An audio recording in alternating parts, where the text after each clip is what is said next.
Hello and welcome back to this video lecture series on health education with this YouTube channel, SIRONE, your online nursing educator. I hope you are learning and you continue learning and sharing your knowledge. And I pray for you blessings. I pray for you safety, protection, and good health, especially this time of situation. Okay, so this will be a short discussion. This will talk on barriers to education and obstacles to learning in general. Okay, so let's start. So these are some, okay, according to Sandra De Young, as my reference, her book on health education. These are the barriers to education and obstacles to learning, and some in for some references we may add it later on the comment section or in another video lecture series. Okay, so according to her, these are the barriers, the obstacles: direct costs of education, opportunity costs, illness and hunger, limited economic barriers, low quality of schooling and teacher inertia, and also distance to school. Okay, so direct cost means the expenses, the cost of education, expenses of learning, of studying, especially in a formal setting, in a school. We talk about tuition fees. We're talking about uniforms. If your school has uniforms, we're talking about books. We're talking about different fees like exam fees or what is usually written in your accounts, the different fees. To add up is your allowance, the daily allowance, maybe two snacks, one meal, your drinks, your meals, and if you're far from the school, your transportation fees, your fare. Okay, so these all pile up to sum up your direct cost.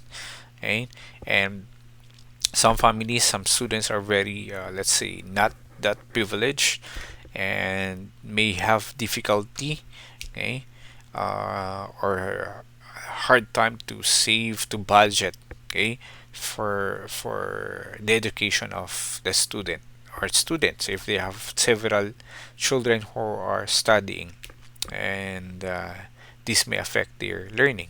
Okay, sad to say, there are some students and their family hope to let the student stop for now or maybe in life. Okay, yeah, so that differs. Opportunity cost. Okay, second, opportunity cost. Child needs to work, okay, to contribute to household income. That's a negative, somewhat negative opportunity cost. Okay, you need to stop because you need to help, okay, your family to have income. Okay, in some countries in the world, some parts of the countries, there are situations like this. As young as the child is, as young as elementary students or pupils, they already stop and they have to work, okay, to contribute to the income, to the expenses, daily needs of the family. But there are also opportunity costs that is positive. For example, I'll take this as an example. You need to stop and you're going to work, which will already give you high pay. Okay, so there are some students like that. They don't go to finish college anymore if they have the experience, they have the training, and usually they need the money and the pay is good, so they stop studying anymore already, and they go for the work. Okay, especially if it supplies your demands, your needs, some of your wants. So opportunity cost, that's an opportunity cost.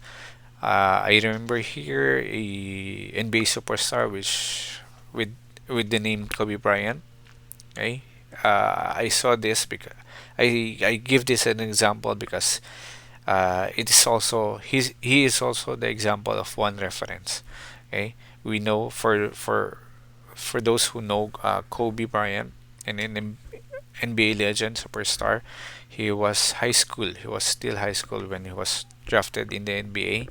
So that's an opportunity cost. Instead of going to college 4 years, um, he opted to go professional uh, basketball. Okay, so that's additional 4 years of earning professionally. Yeah. Then third, we have illness and hunger. Okay, usually this is the illness, the hunger of a child or someone in the family. This really affects the academics. They cannot focus. They lack of nutrition that helps in mental processes or mental activities. Their academic performance is really affected. Okay, that's very basic. Usually, when you say, "Did you have your breakfast before you come in school, before you attend the class? Did you eat?"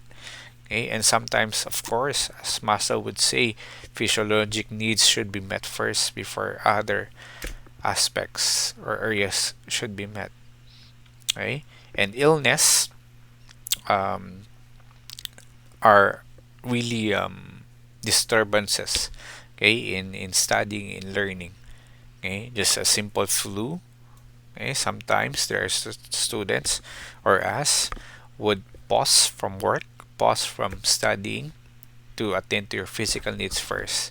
Okay, so that can be a barrier, that can be an obstacle. But there are some, again, worst case scenarios.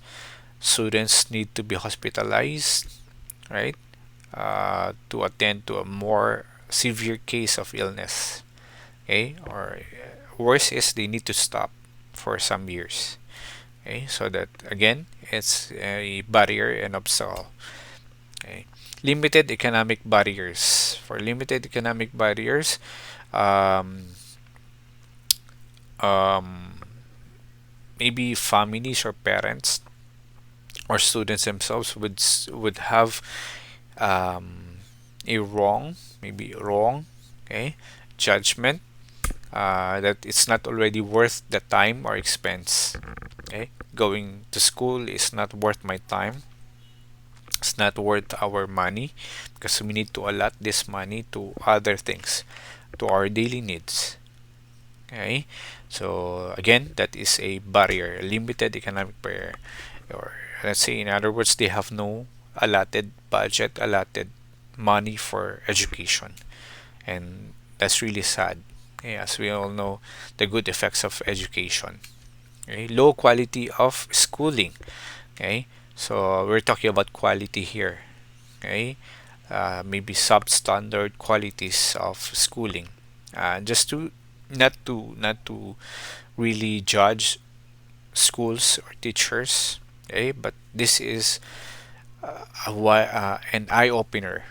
Okay, and we know that there are some teachers, there are some students who experience this. Okay, but we are really hopeful. Okay, with their perseverance despite of the quality of or the standards that they have. So low quality of schooling, for example, not so conducive classrooms, uh, incomplete teaching materials that you need to buy on your own. The other facilities like toilets, not comfortable ones.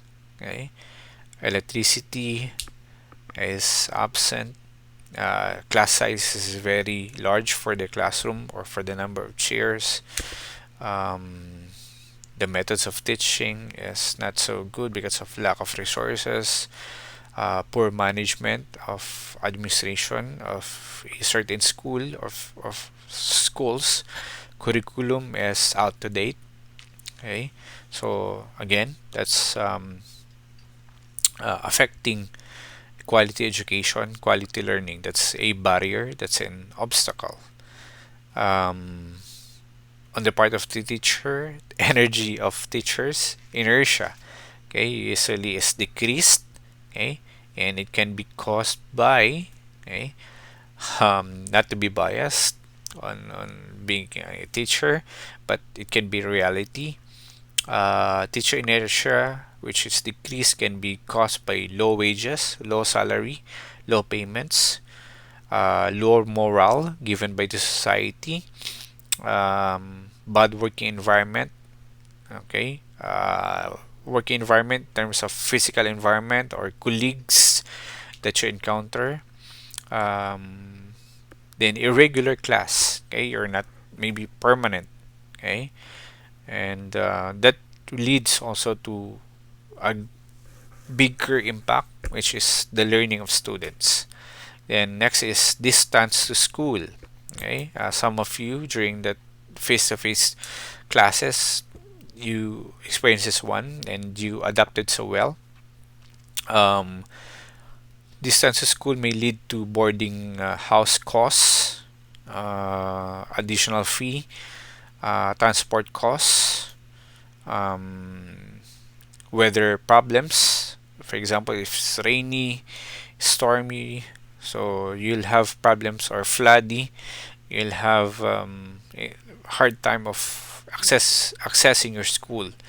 Okay, or in some worst case scenario, some other parts, there are wars happening, peace and order problems. Lack of transportation is very basic. I mean, compared to peace and order problems. Okay, so these are the barriers, the obstacles to learning in education. And I hope, okay, for those who are watching this, who are in this online platform or modular platform, I hope you're not experiencing this one. I hope you will not experience this one. And if you are on the verge, on the process of experiencing this one, I pray to you, by the grace of God, that you'll have good source of income, good livelihood, good work, especially of your parents, of your sponsors, of your benefactors. I pray and ask the Lord that you will have a better one. And this fruits of um, good works, fruits of good salaries, good income, of livelihood, will finance you on your studies. And in turn, students, you share what you have, your blessings, and you give back to God what is due to Him. Again, I pray to you. Ask for blessings of your success and becoming future nurses. And with that, that ends this video lecture on barriers to education and obstacles to learning. Again, this is your email, your SIRONE, your online nursing educator. Thank you for watching, listening, taking down notes, and please like and share and subscribe to my YouTube channel for more nursing educator or nursing topics and of works in life, lessons, lordship, and lectures. Thank you.